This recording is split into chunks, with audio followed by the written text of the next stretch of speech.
బిడ్డలారా, మరి ఈరోజు వాక్యంలోకి వెళ్దాం. కీర్తనల గ్రంథము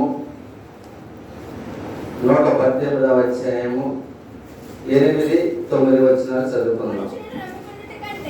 మనుషులు నమ్ముకున్నట కంటే యెహోవాను ఆశ్రయించుట మేలు, రాజులను నమ్ముకున్నట కంటే యెహోవాను ఆశ్రయించుట మేలు. చాలా చిన్న ప్రార్థన చేసి, మహాపరిశుద్ధుడైన తండ్రి, జీవాధిపతివైన ప్రభువా, ఏ నుంచి కూడా మీరు తీసుకోలేము ప్రభువా.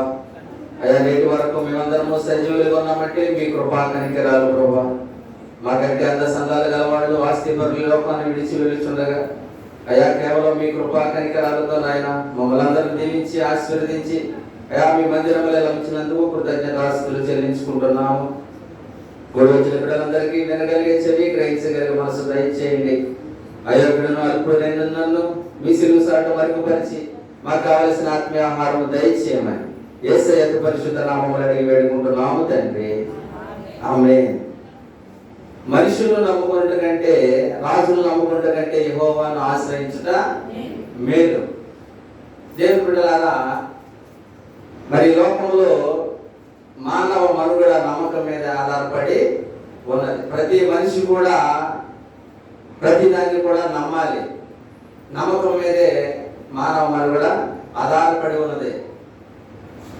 ఉదయాన్నే మనం పాల ప్యాకెట్ లేకపోతే పాలను వస్తే పాలు పంపించుకుంటాం. ఆ పాలలో విషయం ఉందని మనం నమ్మము. వాళ్ళు ఏ ప్యాకెట్ ఇచ్చినా అందులో నమ్మి మనము పాలు తీసుకుంటాం. తర్వాత మన బట్టలు ఇస్త్రీకి ఇస్తాం. ఒకసారి వాడు మరలా దాన్ని నీట్గా తెచ్చి మన ఇంటికి ఇస్తారని ఇస్తాము, నమ్మకం. దేవుని బిడ్డలారా, ఇలాగా మానవ జీవితం అంతా కూడా నమ్మకం మీద ఆధారపడి ఉందని ప్రభు మనకి తెలియజేస్తున్నాడు. తర్వాత దేవుని బిడ్డలారా, మరి తల్లిదండ్రుల మీద బిడ్డలకు నమ్మకం ఉండాలి, బిడ్డల మీద తల్లిదండ్రులకు కూడా నమ్మకం ఉండాలి, భార్య మీద భర్తకి నమ్మకం ఉండాలి. మన దేవుడు ఎవరంటే, మరి మనుషులు నమ్ముకుంటు కంటే, రాజులు నమ్ముకుంటు కంటే యెహోవాను ఆశ్రయించుట మేలని దేవుడు చెప్తున్నాడు. మరి నమ్మకం మీదే జీవితం అంతా కూడా జరుగుతుంది దేవుని బిడ్డలారా. మరి మనం నమ్ముకున్న మనుషులు కూడా కొన్ని సందర్భాల్లో మన వల్లే మోసం చేస్తారు. ఎందుకంటే వాళ్ళందరూ కూడా మానవులే. చాలా సార్లు నేను పలానా వాడిని నమ్ముకున్న వాడెంత మోసం చేశాడు, పలానా అమ్మాయికి నేను డబ్బులు ఇచ్చినామంత మోసం చేసింది. దేవుని బిడ్డలా కొన్ని సందర్భాల్లో నమ్మకానికి కూడా తృప్తులత. ఎందుకంటే ఈ లోకంలో ఉన్న వాళ్ళందరూ కూడా మనుషులు నరమాత్రులు కాబట్టి వాళ్ళు మోసం చేసే గుణము ఉంటుంది. కానీ దేవుని బిడ్డలా, మన దేవుడు ఎవరంటే ఆయన మాట ఇచ్చి నెరవేర్చే దేవుడు.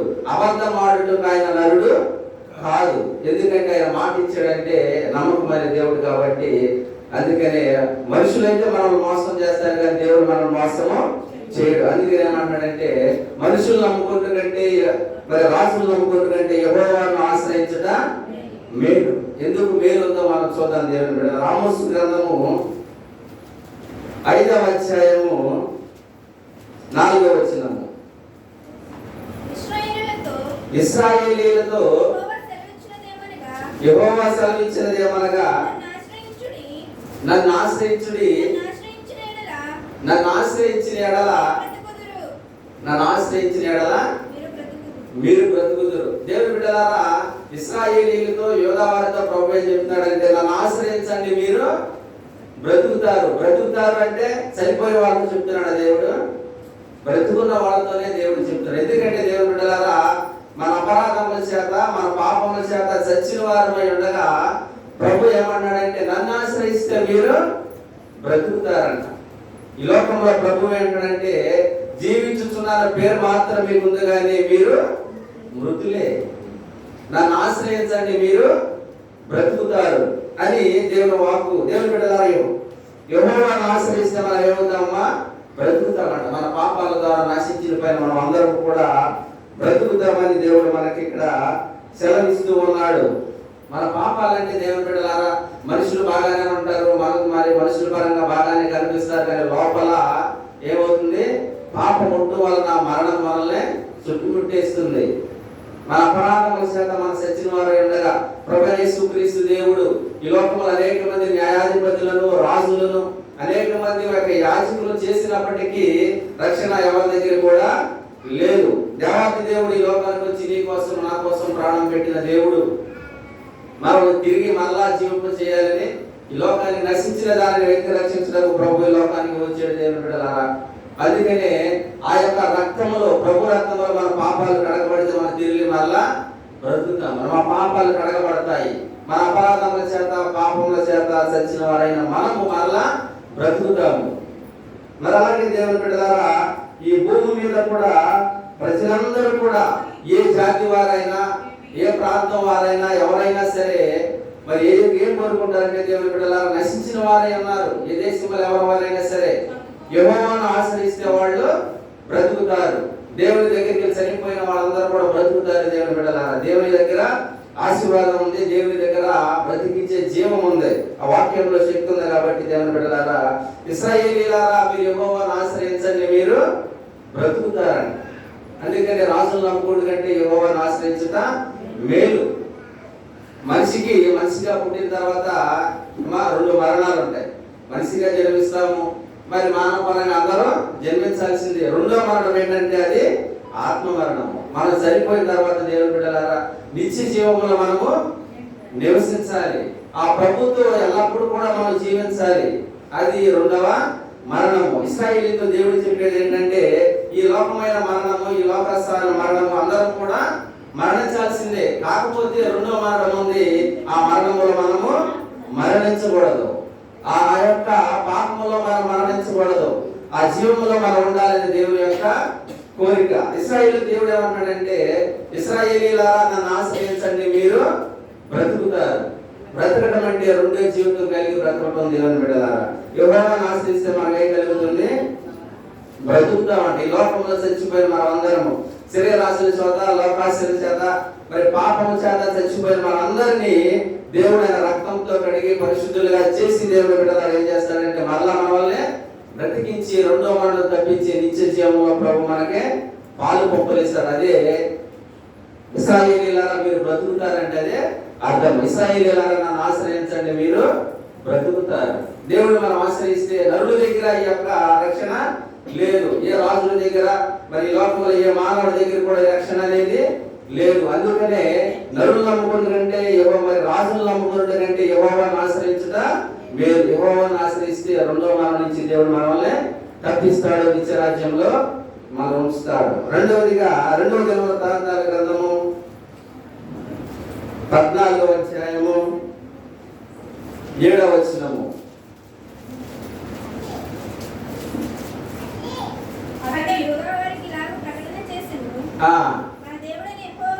మన దేవుడైన యెహోవాను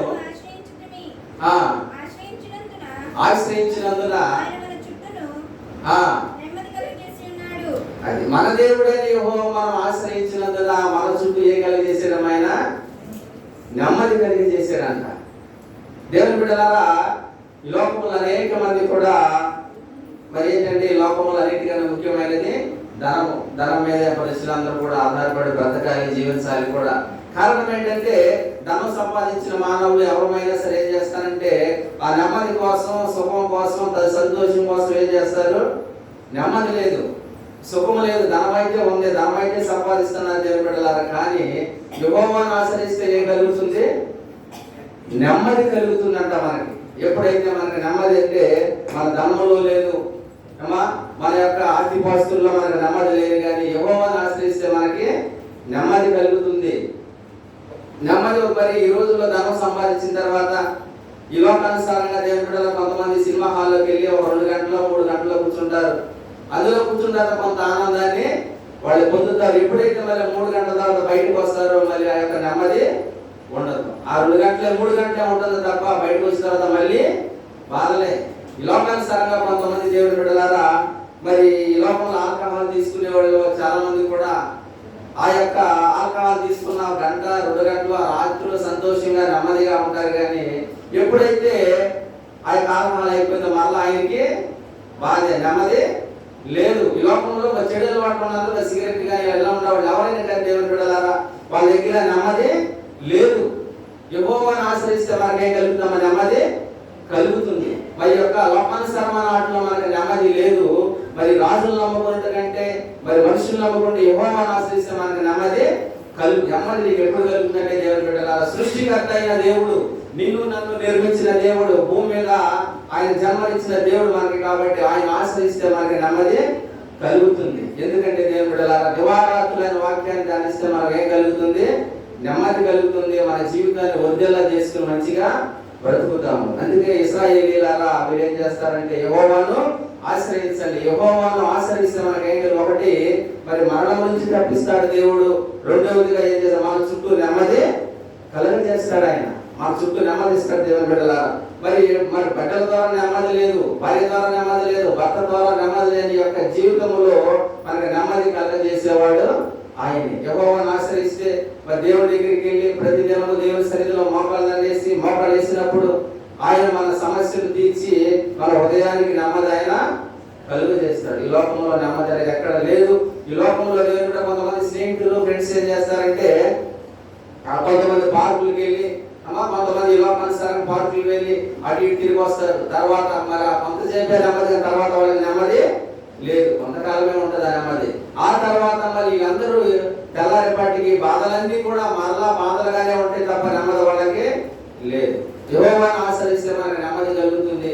ఆయన వాక్యాన్ని చదువుకుని ఆయన సన్నిధిలో నడిచి ఆయన మార్గాల్లో నడిచినప్పుడు మాకేం కలుగుతుందంటే నెమ్మది కలుగుతుంది.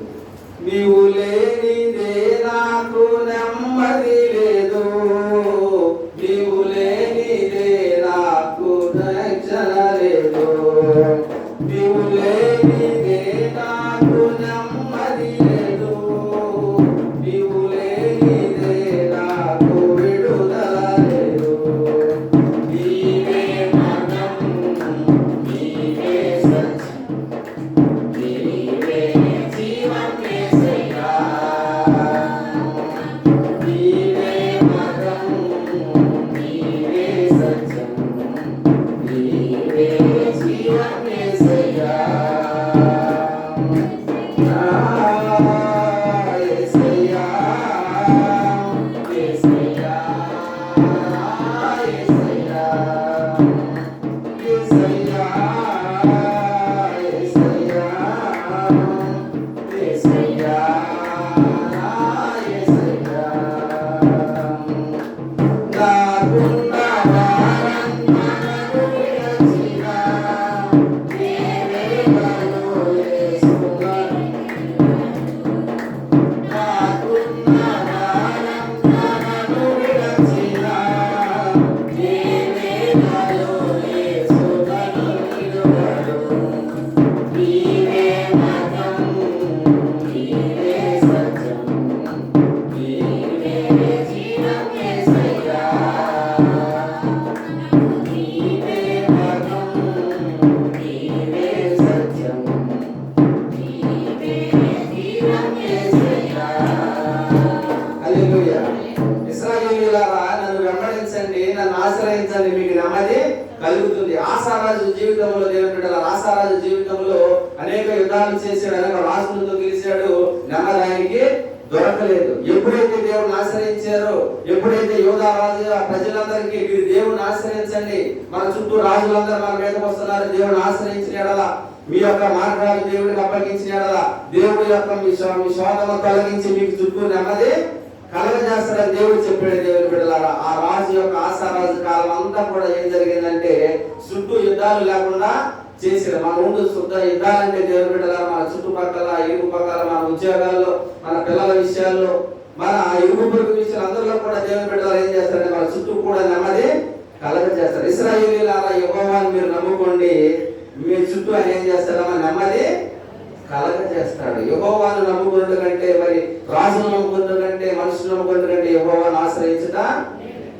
మేలు. ఒకటి దేవుని బిడ్డలారా, మరి యెహోవాను ఆశ్రయిస్తే మనకి ఏం కలుగుతుందో? ఒకటి, దేవుడు మనం బ్రతికిస్తాడు. ఇశ్రాయేలీయులారా నన్ను ఆశ్రయించండి, మీరు బ్రతుకుతారు. రెండోది ఏమన్నాడంటే ఇశ్రాయేలీయులను ఆశ్రయించండి, మీకు నెమ్మది కలుగుతుంది. దేవుడిని ఆశ్రయిస్తే బ్రతుకుతాము, రెండోది నెమ్మది కలుగుతుంది. మూడవదిగా దేవుని బిడ్డలారా అదే 2వ దినవృత్తాంత గ్రంథము 26వ అధ్యాయము 5వ వచనం చూద్దాం.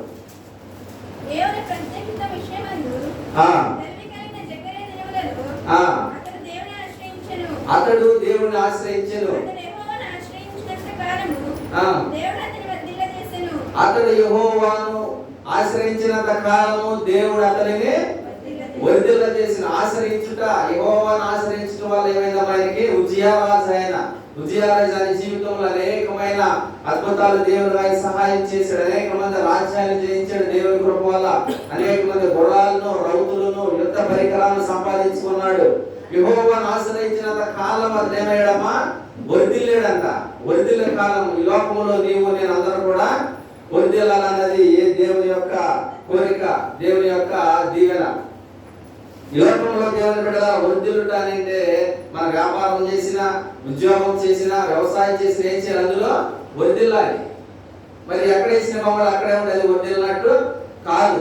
ఇశ్రాయేలీయులారా, మీరు యెహోవాను ఆశ్రయించండి. యెహోవాను ఆశ్రయిస్తే మీరు వర్ధిల్లుతారు. ఉజ్జియారాజు ఎప్పుడైతే యెహోవాను ఆశ్రయించాడో, యెహోవాను ఆశ్రయించినంత కాలం కూడా ఆయన వర్ధిల్లుతూ ఉన్నాడంట. ఎలా వర్ధిల్లాడంటే ఒకసారి 10వ వచనం చూద్దాం.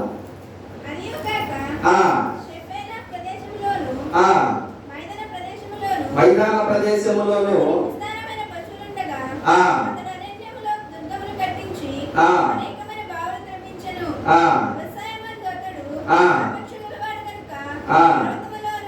చాలా భయం ఉన్నాడంటే వ్యవసాయం మందు ఆయన మరి ఆయన ఆశ కలవాడంట. అంతకుముందు ఆయనకి వ్యవసాయం మీద ఆశ లేదు. ఎప్పుడైతే దేవుడిని ఆశ్రయించాడో, దేవుడు ఆయనకి కృపొచ్చాడో, ఎప్పుడైతే జ్ఞానం ఇచ్చాడో ఏమొచ్చింది? ఆయనకి వ్యవసాయం మీద ఆయనకి ఆశ కలిగిందంట. వ్యవసాయం మీద ఆశ కలిగినప్పుడు మైదానాలన్నీ కూడా ఆయన పంట పొలాలుగా చేశాడంట. పంట పుట్టలన్నీ కూడా ఆయన ఫలభరితంగా ఆయన చేశాడంట. ఎందుకంటే అప్పుడు ఆ దేశం వర్ధిల్లింది. ఆ దేశం ప్రజలందరూ కూడా పంటలు సుస్థిశబలంగా ఉంది. ప్రజలందరూ కూడా సంతోషంగా బ్రతుకుతున్నారు. ఉజ్జియారాజు యెహోవాను ఆశ్రయించిన కాలం కూడా ఆయన వర్ధిల్లుతానే ఉన్నాడు. ఈ రోజుల్లో దేవుని బిడ్డలారా, మనం ఏం చేస్తున్నా మనం వర్ధిల్లాలంటే దేవుని దగ్గరికి రావాలి, యెహోవాను ఆశ్రయించాలి. యెహోవాను ఆశ్రయించడం అంటే దేవుని బిడ్డలారా ఆయన ఆజ్ఞలు మనము నెరవేర్చాలి. దేవుడు ఇచ్చిన 10 ఆజ్ఞలు మనం నెరవేర్చాలి. నిన్ను వల్ల నీ పొరుగు వారిని ప్రేమించాలి. నీ దేవుడైన యెహోవాను నీ పూర్ణ మనసుతో, నీ పూర్ణ ఆత్మతో, పూర్ణ బలంతో ఆయన్ని సేవించాలి. అప్పుడే మనం వర్ధిల్లుతాము. ఆయన మాటల్లో వర్ధిల్లతా వద్దు. ఆయన చుట్టూ కూడా నెమ్మదిగా చేసే దేవుడు, చనిపోయిన వారిని బ్రతికించే దేవుడు. మన అభివృద్ధులన్నింటిలో కూడా ఆయన ఏం చేస్తాడమ్మా? వర్ధిల్ల చేస్తాడంట. ఎప్పుడైతే పడిపోయామో దేవుడు మనం లేవనైతే దేవుని కృప మనకుంటే ఈ లోకంలో వాక్యంలో మించిన బలము శక్తి ఎక్కడ కూడా లేదు. దేవుని బిడ్డలారా, మరి యెహోవాను ఆశ్రయించడం మనకి మేలు. ఈ లోకంలో అనేక మంది మనుషులు చూస్తాం కానీ ఏ దేశ చరిత్ర చూసినా ఏముంది? గర్వకారణం మన నరజాతి చరిత్ర అని ఒక శాస్త్రవేత్త చెప్పాడు. ఏ దేశ చరిత్ర చూసినా అందరం మనుషులే, అందరం నమ్ముకున్న ప్రయోజనము లేదు. రాజులైనా, మంత్రులైనా, ఎవరైనా సరే అది నరజాతి చరిత్రే. కానీ పరిశుద్ధాత్మ దేవుడు నీ దేవుడు నా దేవుడు అనుకున్నాడు. మనుషులు నమ్ముకుంటే, రాజులు నమ్ముకుంటే యెహోవాను ఆశ్రయిస్తే మనం బ్రతుకుతాము. యెహోవాను ఆశ్రయిస్తే మన చుట్టూ నెమ్మది కలుగుతుంది. యెహోవాను ఆశ్రయిస్తే మనం ఏం చేస్తాం? దేవుడు వర్ధిల్ల చేస్తాడు. మన బిడ్డలను వర్ధిల్ల చేస్తాడు. మన కుటుంబాన్ని వర్ధిల్ల చేస్తాడు. ఆరోగ్యంలో దేవుడు మనకి వర్ధిల్ల చేస్తాడు. మరి ఎంతకాలం నుంచి నేను దేవుడిని ఆశ్రయిస్తున్నాను, దేవుడిని కనపరుస్తున్నాను, అయ్యా నా జీవితంలో వర్ధిల్లత లేదనుకుంటామేమో. అందులో మరి నమ్మకపోవడానికి, దేవుడు వాక్యాన్ని నమ్మకపోవడం అక్కడ ఆనవాళ్ళు లేవు. దేవుని బిడ్డల దేవుడు ఇచ్చిన మాట యథార్థమైన, దేవుడు ఇచ్చిన మాట సత్యమని. తప్పకుండా దేవుడు నిన్ను వర్ధిల్ల చేస్తాడు. వర్ధిల్ల చేయడం ఒకవేళ మనలో ఏమన్నా లోటుపాట్లు ఉన్నాయేమో, మనలో ఏమన్నా లోటుపాటు మనం ఏం చేయాలంటే సెల్ఫ్ గా మనము పరీక్షించుకోవాలి. ప్రభా, మీ వాక్యం ఉంది, అయ్యా నన్ను వర్ధిల్ల చేస్తానన్నా, మిమ్మల్ని ఆశ్రయిస్తే ఏమైనా నాలో లోటుపాట్లు ఉన్నాయా? మనం ఏం చేసుకోవాలి? స్వపరీక్ష చేసుకోవాలి. స్వపరీక్ష చేసుకుని దేవుడి ముందు పెట్టినప్పుడు దేవుడు తప్పకుండా మన వల్ల వర్ధిల్ల చేస్తాడు. మన పిల్లల్ని ఆశీర్వదిస్తాడు దేవుడు. దేవుని బిడ్డలారా, మన తెలిసిన ఒక ఆమె అయినా పిల్లలు పుట్టలేకపోతున్నారు. ఆ రోజు మందిరంకి వెళ్ళేది, మ్యారేజ్ అయ్యి 7 సంవత్సరాలు అయింది, పిల్లలు పుట్టాలన్నారంట. డాక్టర్ దగ్గరికి వెళ్ళాయా, గర్భ చేసి బాగాలేదు, పిల్లలు మీకు పుట్టరు. అయితే తల్లి వాగ్దానం పెట్టి ప్రార్థన చేస్తా ఉన్నాయా, నీవు ఏదైనా చేయగలిగినా గొప్ప దేవుడు, అబ్రహాముకు సంతానం ఇచ్చిన గొప్ప దేవుడు. మరి ఆ యొక్క అబ్రహాము యొక్క ఎండిపోయిన అబ్రహాము జీవితంలో నుంచి గర్భంలో సంతానం చేసిన దేవుడు నా గర్భాన్ని దయచేసి ప్రార్థన చేసినప్పుడు దేవుడు ఏం చేశాడు? దేవుడు ఆ గర్భాన్ని ఆయన ఇచ్చాడు. గర్భాన్ని ఇచ్చాడు. 7 సంవత్సరాల తర్వాత మాకు తెలిసిన నర్సపురంలో ఉంటారు ఒక బిడ్డనకంటే ఆ పిల్లడు డిగ్రీ చదువుతున్నాడు, మంచి ఉద్యోగం కూడా చేస్తున్నాడు. యెహోవాను ఆశ్రయిస్తానే ఉంది, యెహోవా దేవుడి దగ్గరికి వెళ్తానే ఉంది. దేవుడు వదిలేడాన్ని వదల ఆయన ఆశీర్వదించాడు, వదిలేలా చేసాడు. ఆ పిల్లవాడు అనేక మందికి ఆశీర్వాదకరంగా ఉన్నాడు. ఈ రోజు దేవుని బిడ్డలారా, యెహోవాను మనం ఆశ్రయించినంత కాలము, దేవుడి దగ్గర ఉన్నంత కాలము, ఒకవేళ లేట్ అవుతుందేమో కానీ దేవుడు తప్పకుండా ఆశీర్వదించే దేవుడు. అందుకనే మన దేవుడు గొప్ప దేవుడు. దేవుని బిడ్డలారా, యెహోవాను ఆశ్రయించుట మనకు మేలు. ఏ సమస్య వచ్చినా, మరి ఏ విధమైన ఇరుకులు, ఇబ్బందులు, సమస్యలు వచ్చినా నిన్ను స్వస్థపరిచి యెహోవాను నేనే అన్నాడు. మీ చింత యావత్తు నా మీద వేయండి. మరి బాధలు వచ్చినప్పుడు, వేదలు వచ్చినప్పుడు మరి ఎవరికో, చుట్టుపక్కలకో, బంధువులకో, స్నేహితులు చెప్తే ఏం చేస్తారు? వాళ్ళు ఇంకొకటి చెప్పి, వేరే వాళ్ళకి చెప్పి మనకి సమస్యను వాళ్ళు స్ప్రెడ్ చేస్తారు. ఆ సమస్య ఎక్కువ అవుతుంది తప్ప వాళ్ళు ఏమీ చేయలేరు. అందుకనే మీకు సమస్య వచ్చినప్పుడు నన్ను ఆశ్రయించండి. రహస్యమందు సూచన తండ్రికి ప్రార్థన చేయడం, ఆయన మీకు జవాబు ఇస్తాడు. అప్పుడు మీకు మేలు కలుగుతుంది, మీరు వర్ధిల్లుతారు. అంతేగాని మనుషుల వల్ల ఏమీ జరగదు. దేవుడే కార్యం చేసేవాడు. దేవుని బిడ్డలారా, కాబట్టి అందుకనే మా యెహోవాను ఆశ్రయించాలి. ఇశ్రాయేలుతో దేవుడు చెప్పి, ఇశ్రాయేలులారా నన్ను ఆశ్రయించండి, మీరు బ్రతుకుతారు. మరి యోధా వారితో చెప్పాడు, యోధా వారిలో నన్ను ఆశ్రయించండి, మీ చుట్టూ నెమ్మది కలుగుద్ది. మీ విషయాలు, ఆర్థిక విషయాలు, మీ అనారోగ్య విషయాలు, మీ కుటుంబ విషయాలు దేవుడు మీకు నెమ్మది కలుగజేస్తాడు. యెహోవాను ఆశ్రయిస్తే మీకు ఏం కలుగుతామని మిమ్మల్ని వృద్ధిలో చేస్తాడంట. మన జీవితం అంతా కూడా వృద్ధిలుగా దేవుడు చేస్తాడు. మన బిడ్డలందరూ కూడా దేవుడు దీవిస్తాడు. అందుకనే మనుషులు నమ్ముకుంటు కంటే, రాసులు నమ్ముడు కంటే యెహోవాను ఆశ్రయించుట మేలు. ఈ లోకంలో ఎవరి దగ్గర మరి లేదు కానీ మేలు దేవుని దగ్గరే ఉన్నది. 4వదిగా ఇర్మియా గ్రంథము 17వ అధ్యాయము 7-8 వచనాలు.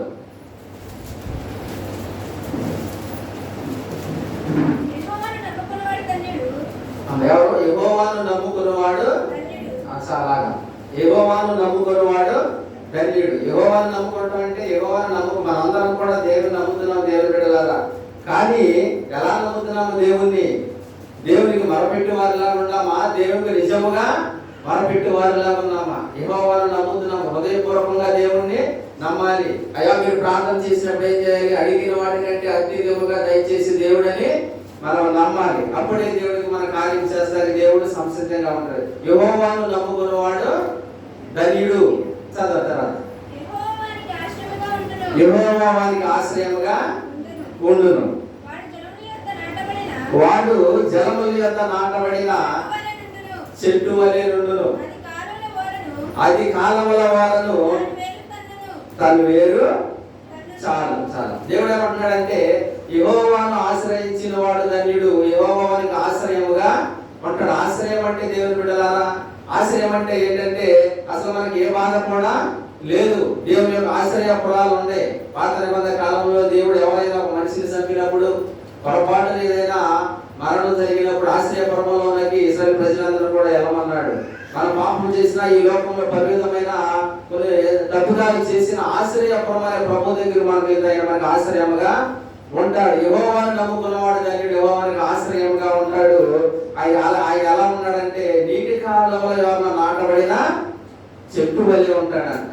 మన జీవితం ఎలా ఉంటుంది? యెహోవాను ఆశ్రయిస్తే ఫలభరితంగా ఉంటుంది మన జీవితం అంతా దేవుని బిడ్డలారా. నీటి వాడన మరి వానబడిన చెట్టు ఎలా ఉంటుంది? వర్షం వచ్చి వర్షం రాకపోయినా సరే అది చింతన ఉండదు, కాపు మానదు, అది సస్యశ్యామలంగా ఉంటుంది. ప్రతి ఒక్క కాపు కాలం కాపు కాస్తానే ఉంటుంది తప్ప కాపు మానదు. దాని ఆకు ఎప్పుడు పచ్చగానే ఉంటుంది. ఇశ్రాయేలీయులారా, మరి యెహోవాను నమ్ముకున్నవాడు ధన్యుడు, యెహోవానికి ఆశ్రయంగా ఉంటాడు. యెహోవాను మనం ఆశ్రయిస్తే ఎలా ఉంటాము? మన అందరం కూడా ఫలభరితంగా ఉంటాం. మన జీవితాలన్నీ కూడా ఎండిపోయిన జీవితాలుగా ఉంటామంట. ఎప్పుడు చూసినా బాధే, ప్రభా ఇంట్లో అది లేదు, ఇది లేదు, పిల్లలు చూస్తే మాట్లాడలేదు ఏమా, మరి ఆర్థిక పరిస్థితులు ఎలా ఉన్నాయి, మరి ఇరుగుపోయి అన్నదమ్ముల పరిస్థితి ఎలాగే ఉండేలాగా ఎండిపోయిన జీవితాలుగా దేవుడు మన వల్లనే ఉంచడు. యెహోవాను నమ్ముకున్నవాడు ధన్యుడు, యెహోవానికి ఆశ్రయముగా ఉంటాడు. వారి జీవితం ఎలా ఉంటదంటే నీటి కాలంలో వారిన నాటబడే చెట్టు వలె అంటాడు. ఆ చెట్టు ఎలా ఉంటదంటే ఎప్పుడు కూడా పచ్చగానే ఉంటది. వర్షంతో పని లేదు, మంచుతో పని లేదు, అది ఎప్పుడు కూడా ఫలిస్తానే ఉంటుంది. మన జీవితంలో కూడా దేవుని బిడ్డ దేవుని ఆశ్రయించినప్పుడు మరి ఆ చెట్టుకి ఎలా పోల్చాడంటే దేవుని సన్నిధిలో ఉన్న భయభక్తులు కలిగిన మనం అందరం కూడా మన జీవితాలు కూడా ఫలభరితంగానే ఉంటాయని దేవుడు చెప్పాడు. దేవుని బిడ్డల ఎండిపోయిన జీవితాలుగా మనం ఉండడానికి దేవుడు ఇష్టపడతలేదు. నన్ను ఆశ్రయించండి, మీ జీవితాలు ఎలా ఉంటే ఫలభరితంగా ఉంటాయి. కీర్తన గ్రంథం 3 ఉంటది. దేవుని బిడ్డల ఒకసారి కీర్తన గ్రంథము 2:3 చదువుతాం. 1వ అధ్యాయము. యెహోవా ధర్మశాస్త్రమందు ఆనందించుచు దివారాంతరము తన ధ్యానించువాడు ధన్యుడు.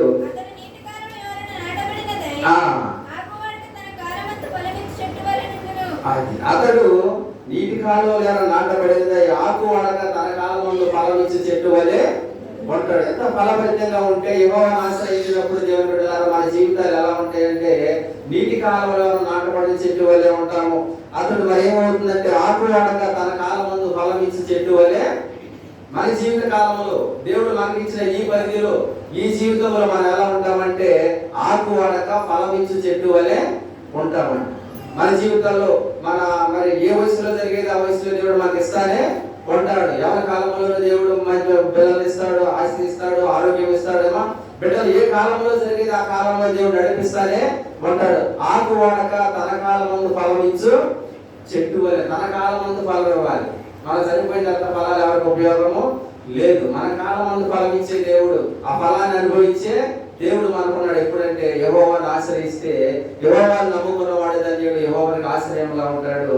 అతడు ఎలా ఉంటాడంటే నీటి కాలంలో ఎవరైనా నాటబడిన చెట్టు వలె ఉంటాడు. మన జీవితాలన్నీ కూడా మరి నీటి కాలంలో ఎవరైనా నాటబడిన చెట్టు వలె ఉండాలంటే మనం ఏం చేయాలంటే దేవుని బిడ్డలారా దేవుని ఆశ్రయిస్తూనే మనము ఉండాలి. ఎన్ని బాధలు వచ్చినా ఎన్ని శ్రమలు వచ్చినా మరి ఆ చెట్టుతో ఎందుకు పోల్చాడంటే దేవుడు మన జీవితాన్ని ఫలభరితంగా చేయాలని మనం దీవించాలని దేవుని యొక్క కోరిక ఉన్నది. దేవుని బిడ్డలు ఒకనొక దినాన మన జీవితాలన్నీ కూడా 3 వారిని జీవితాలే. మనమందరం కూడా ఒకప్పుడు దేవునికి దూరంగా ఉన్న వాళ్ళమే. ఆయన పిలుపు ద్వారా, ఆయన కృపలో, ఆయన మందిరంలోకి వచ్చిన తర్వాత, ఆయన వాక్యం ద్వారా ఆయన మందిరంలోకి మనమందరం వచ్చిన తర్వాత మన జీవితాలన్నీ కూడా ఎలా ఉన్నాయి? ఫలభరితంగానే ఉంటాయి. దేవుని బిడ్డలారా దేవుడు ప్రార్థన చేసినంత కాలం కూడా మనం వరిదిలగానే ఉంటాము. దేవుడు ఏమంటే నీతి మంది కలిగి ఆపదలు అనేకములు వాటన్నింటిలోంచి వాడిని విడిపిస్తాడు. మనకి ఎన్ని ఆపదలు వచ్చినా, ఎన్ని సమస్యలు వచ్చినా, ఎన్ని ఇరుకులు వచ్చినా మన జీవితం ఎలా ఉంటుంది? ఫలభరితంగానే ఉంటుంది. ఒక ఉద్యోగానికి చాలా మంది ప్రయత్నిస్తారు దేవుని బిడ్డలారా. మరి మన సోని విషయం, కొన్ని సంవత్సరాల సోని విషయంలో, ఉద్యోగ విషయంలో అనేక మంది 800 మంది పోటీ చేస్తే దేవుని బిడ్డలారా ఆ ఉద్యోగాన్ని దేవుడు సోనికి ఇచ్చాడు. కారణం ఏంటంటే నీటి కాలంలో ఎవరన్నా నాటబడిన చెట్టు వలె వాళ్ళు ఉంటారు. ఆకు వాడక తన కాలం ముందు ఫలం ఇచ్చే చెట్టు వలె ఉంటారు. మనం ఏది చేసినా, ఏ ప్రయత్నం చేసినా దేవుడు మనం ఫలభరితంగానే చేస్తాడు తప్ప ఎండిపోయే జీవితాల్లో మనం దేవుడు చేయడు. ఎందుకంటే మన దేవుడు మాట ఇచ్చి తప్పిపోయే దేవుడు కాదు. మాట ఇచ్చి నెరవేర్చడానికి ఆయన నరుడు కాదు. దేవుని బిడ్డలారా ఆయన మనం దీవిస్తాడు, ఆశీర్వదిస్తాడు. ఎందుకంటే మనుషులు నమ్ముకుంటే ఈ లోకంలో ఏది కూడా లేదు. అది తండ్రి అయినా తల్లి అయినా ఎవరైనా సరే ఈ లోకంలో కొంతకాలం ఉంటారు. కానీ మరి దేవుడు ఏమంటున్నాడు? సదాకాలం నేను మీతో కూడా ఉన్నాను అని దేవుడు మనకి వాగ్దానం చేస్తున్నాడు. దేవుని బిడ్డలారా మరి ఆ సజీవమైన దేవుడు మన దగ్గరికి రావాలి. యథార్థంగా దేవుడి యందు మనం మొరపెట్టాలి. ఈ సమస్యలన్నీ, ఈ యొక్క మేలులన్నీ మనం జరగాలంటే యెహోవాని తప్ప ఎవరిని ఆశ్రయించిన మనకే రాదు. యెహోవా ఇశ్రాయేలీయులారా యెహోవాని మీరు ఆశ్రయించండి, మీరు బ్రతుకుతారు. బ్రతకాలంటే, రెండో వారం నుంచి మనం తప్పించుకోవాలంటే, మన పాపాలు కడగబడాలంటే, మరి మనకి అపరాధముల చేత, మన పాపముల చేత చచ్చబడిన మనందరం కూడా బ్రతకాలంటే ఏం చేయాలి? యేసుక్రీస్తు నామములో మనము అనేక మంది ఈ రోజున దేవుని బిడ్డలారా మరి బాప్తిసం తీసుకోకుండా కూడా అలక్ష్యం చేస్తున్నారు. నా రక్తము తిని నా శరీరం, నా రక్తం తాగి నా శరీరం తినవాడే నిత్య జీవం గలవాడని దేవుడు చెప్పాడు. ఆ నిత్య జీవాన్ని మనం పొందాలంటే రక్షణ విషయాన్ని మనం ఆలస్యము చేయకూడదు. రక్షణ విషయం మనం త్వరగా ఈ లోకంలో తీసుకోవాలి. దేవుడు ఇచ్చిన వాగ్దానం అది. అమ్మా మరి నా రక్తం తాగి నా శరీరం తినవాడు నిత్య జీవము గలవాడు. మరి దేవుడు చెప్పిన మాటలు మనం లోబడుతున్నామా? మనము ఈ లోకంలో వాయిదా వేస్తున్నామా? ఏ విషయంలోనైనా వాయిదా వేసిన రక్షణ విషయంలో మనం వాయిదా వేయకూడదు. ఏ దినము ఏది సంబంధించిన మనకి తెలియదు. కాబట్టి రక్షణ విషయంలో చాలా జాగ్రత్తగా ఉండాలి. ఇశ్రాయేలీయులారా మీరు నన్ను ఆశ్రయిస్తే మీరు బ్రతుకుతారు. మనం బ్రతకాలంటే రక్షణ పొందాలి. ఆయన విశ్వాసం నుంచి సరిపోయిన వాడు మళ్ళా బ్రతుకును. ఆ విశ్వాసం మనం కలిగి ఉండాలి దేవుని బిడ్డలారా. రెండవదిగా ఆశారాధ విషయంలో దేవుడు ఇశ్రాయేలీయులారా మీరు నన్ను ఆశ్రయించండి, నన్ను ఆశ్రయిస్తే మీ చుట్టూ కూడా నెమ్మది కలుగుతుంది. అనేక యుద్ధాలు అనేక రాజులతో నేను చేశాను కానీ నా సొంతగా నేను చేశాను కానీ నాకు ఎక్కడ మరి నెమ్మది లేదు, నా జీవితంలో నెమ్మది లేదు. ఇశ్రాయేలు ప్రజలందరికీ ధర్మశాస్త్రాన్ని సరి ఎప్పుడైతే బోధించాడు ఆసా రాజు, ఆ రాజ్యం అంతటిలో కూడా చుట్టూ ఏం కలిసాడు, నెమ్మది కలగజేశాడు. చుట్టూ రాజులందరూ కూడా యుద్ధాలు ఆపేశారంట. ఆ రాజ్యం మీద యోగా రాజ్యం మీద ఎవరు కూడా యుద్ధాలకి రావటం లేదు. ప్రజలందరూ కూడా సంతోషంగా ద్రాక్ష చెట్ల కింద అంజూరపు చెట్ల కింద ఆ ఫలాలు తిప్పి ఆనందంగా గడిపారంట. యోగాను ఆశ్రయిస్తే మన చుట్టూ నెమ్మది కలగజేస్తారు. ఎటువంటి ఇరుకులు ఇబ్బందులు లేకుండా, ఈ లోకంలో సాతాను యొక్క శోధనలు మనకు లేకుండా, ఇరుకులో పడకుండా ఇరుకులో విశాలత కలిగజేవాడు ఆయనే. ఈ లోకంలో మనం జీవిస్తూ ఉండగా సాతాను మన మీద అటాక్ చేస్తానే ఉంటుంది. ఎందుకంటే మరి రక్షింపబడే వారి నిమిత్తం కూడా ఏం చేయాలని మరి వల్ల ఆ సాతాను ఉంచుకోవాలని దేవుని యొక్క ఆలోచన, ఆ యొక్క సాతాను యొక్క ఆలోచన దేవుడు వాటన్నిటి నుంచి కూడా మన వల్లనే తప్పిస్తే మన చుట్టూ కూడా నెమ్మది కలగజేస్తాడు. మన బిడ్డల ఆరోగ్య విషయంలో, మన ఎడ్యుకేషన్ విషయంలో, ప్రతి విషయంలో కూడా ఇశ్రాయేలీయులారా యెహోవాను మీరు ఆశ్రయించాలి, మీకు చుట్టూ నెమ్మది కలుగుతుంది. మూడవదిగా దేవుని బిడ్డల ఉద్యారాధన విషయంలో దేవుడు ఏమన్నాడంటే, ఇశ్రాయేలీయులారా ఉద్యారాధన యెహోవాను ఆశ్రయించినంత కాలం కూడా ఏం కలిగిన ఆయన వర్ధిల్లేడంట. జీవితంలో వర్ధిల్లడం అనేది చాలా ప్రాముఖ్యమైనది. ఎక్కడ వేసిన రోగాలు అక్కడ ఉంటాయి, వీళ్ళు లేదు. అది దేవుని యొక్క ఉద్దేశం. మన ఉద్యోగంలో అభివృద్ధి చెందాలి, మన ఆరోగ్యంలో అభివృద్ధి చెందాలి, మన ఆర్థికంగా అభివృద్ధి చెందాలి. అది దేవుని యొక్క ఉద్దేశం. దేవుని బిడ్డలారా అతడు మరి జ్ఞానం ఇస్తాడు మనకి, ఏ పని చేయాలి, ఎటు వెళ్ళాలి, ఏం చేయాలి. యెహోవా వాక్కు వెల్లడైన వెంటనే తెలివి లేని వారికి తెలివి కలుగుతుందంట. మరి 119, 130లో ఉంటది. ఆ తెలివి కలిగి మనం ఏం చేస్తాం, జ్ఞానంగా నడుచుకుంటాం దేవుని బిడ్డలు. అప్పుడే దేవుడు ఏమంటున్నాడంటే, ఉద్యోగ విషయంలో మీరు అభివృద్ధి చెందాలి. మీరేం చేయాలి, యెహోవాను ఆశ్రయించేంత కాలం అని వర్ధిల్లేడంట. మన జీవితాలు కూడా వర్ధిల్లేదు. నాలుగోది కూడా దేవుని బిడ్డలారా ఫలభరితమైన జీవితాన్ని దేవుడు మనకి అనుగ్రహిస్తాడు. యెహోవాను ఆశ్రయిస్తే మనకేమిస్తాడు ఆయన, మన జీవితాలు ఫలభరితంగా ఉంటాయి, మన పిల్లలు ఆరోగ్యంగా ఉంటారు. దేవుని బిడ్డల ప్రతి విషయంలో కూడా మనం దేవుని కలిగి నడిచినప్పుడు దేవుడు తప్పకుండా మన జీవితాలన్నీ కూడా ఆకువాడక తన కాలమందు ఫలమిచ్చే చెట్టు వలె ఉంటాడు. చూడండి, ఇర్మీయా గ్రంథము 17వ అధ్యాయము 17వ వచనము. ఆపత్కాలమందు నీవైన ఆశ్రయము. చాలా ఏమన్నాడమ్మ దేవుడు, ఆశ్రయకాలమందు ఆపత్కాలమందు నీవే నాకు ఆశ్రయము, నాకు ఆధైర్యము పుట్టించకము. దేవుని బిడ్డలారా దేవుని ఆశ్రయిస్తే మనకేం కలుగుతుంది, ధైర్యం కలుగుతుందంట. యెహోవాను ఆశ్రయిస్తే 5వదిగా యెహోవాను ఆశ్రయిస్తే ధైర్యం ఎలా కలుగుతుంది. ఈ లోకంలో జీవించాలంటే ప్రతి దానికి కూడా మన ధైర్యము కావాలి. ఇప్పుడు ఎంపీసీ బైపీసీ పిల్లలు చదవాలి, ఏం చేయాలి, వాళ్ళకి ధైర్యం కావాలి. కొత్త ఉద్యోగానికి వెళ్ళాలి, ఉద్యోగం ఎలా ఉంటుందో మనకు తెలియదు, ధైర్యం కావాలి. అమ్మా ఏదైనా తెలియని ప్రాంతం వెళ్ళాలి, ఏం చేయాలి, మనకి ధైర్యము కావాలి. ఈ లోకంలో ఏది చేయాలన్నా అప్పుడు అనారోగ్యం ఉంది, దాన్ని ఏం చేయాలి, దాన్ని ఫేస్ చేయాలంటే మనకు ధైర్యము కావాలి. అందుకనే యెహోవాను ఆశ్రయించండి.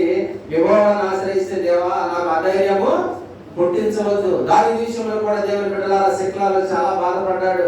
ప్రజలందరూ కూడా దావీదుని చంపడానికి వచ్చారు. ఎందుకంటే ఆ శిక్లా ప్రాంతాన్ని అమాలేకీయులందరూ అగ్నితో కాల్చేసారు, వారి భార్యల బిడ్డల్ని తీసుకెళ్లిపోయారు. ఒకసారి 1వ సమూయేలు గ్రంథము 30వ అధ్యాయము 6వ వచనం చూద్దాం.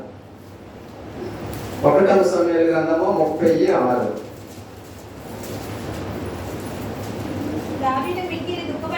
దావీదు మిక్కిలి దుఃఖపడెను మరియు చాలా